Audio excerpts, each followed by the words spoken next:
चला नमस्कार. जाम घाई आहे, लय घाई आहे. तर आम्ही चाललो बीचवर, इथेच मांडव्याच्या. तुम्हाला काय माहित हो, एक आई झाल्यावर बीचवर जायची मजा. हो तू ह्याला घेशील तर बीचवर जाऊ ना. गाडी काढायला लागेल, जेवण भेटणार नाही रात्री. पण गाडी काढायला लागेल.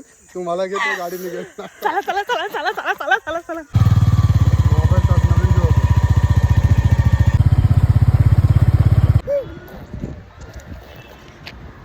आम्हाला फिरायला खूप आवडतं आणि नशिबाने आमचा मुलगा पण उन्हाळ्याच आहे. तो थकतच नाही फिरण्यापासून. आता आम्ही पेट पूजा करतो काही.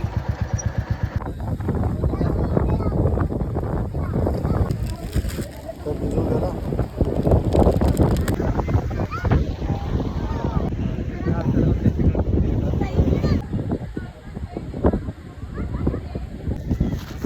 आपला कचरा आपली जबाबदारी. आपण खाऊ खाल्लेला आहे पण आपला कचरा घेऊन जातो. हे जर सर्व लोकांना समजलं तर बरं होईल. गोष्टी वाचतील, गोष्टी सुंदर राहतील, गोष्टी जपता येतील.